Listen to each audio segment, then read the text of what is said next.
કારણ એવું છે કે જીયુડીસી દ્વારા પીરાવણ નાકાથી જે ડ્રેનેજ નાખવાનું કામ ચાલી રહ્યું છે એ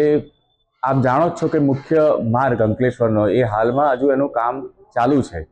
જેથી કરીને મેં પ્રમુખ શ્રી ચીફ ઓફિસર શ્રીને રજૂઆત કરી હતી કે હાલ પૂરતું આ પીરાવણ નાકાવાળો રોડ હાલ પૂરતું કામ મુલતવી રાખી અને આ કામ પૂર્ણ થયેથી એ કામ ચાલુ કરે, પણ એ કામ તાત્કાલિક ધોરણે ચાલુ કરી દેવામાં આવ્યું, જેથી કરીને મેં અમુક સિદ્ધાંતિક કાગળો અહીંયા માંગ્યા હતા લેખિતમાં,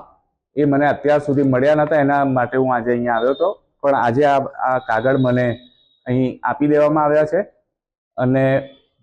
થોડી ટેકનિકલ જે સમજવાનું છે હજુ ચીફ ઓફિસર શ્રી જોડે હજુ સમજવાનું છે એ હું સમજી લઈશ. અને આ કામનો હું તો શાસક પક્ષનો સભ્ય છું, હું પણ ચેરમેન અને પ્રમુખ આ નગરપાલિકાનો રહી ચૂક્યો છું, મને ખબર છે કે આ કામો અને લોકોના પ્રશ્નો કેવા હોય છે. આનો મારે આ કામનો કોઈ વિરોધ નથી, પણ પ્રજાને જે તકલીફ પડે અને જનહિતના પ્રશ્નો નહીં ઉદ્ભવે એના માટે મેં એક તાકીદ પ્રમુખશ્રી, ચેરમેનશ્રી, ઉપપ્રમુખશ્રી અને ચીફ ઓફિસરશ્રીને કરી હતી કે જીયુડીસી, મને ભૂતકાળમાં પણ જીયુડીસીનો અનુભવ છે કે એ લોકોનું કામ કઈ રીતનું હોય છે, કામ કર્યા પછી એ લોકોનું પેમેન્ટ અહીંયાથી થતું નથી,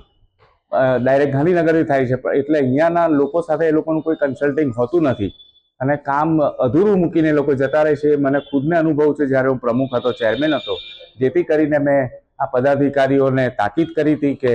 આ રીતનું આપણી સાથે ફરીથી નહીં બને અને પ્રજાને કોઈ બીજા પ્રશ્નનો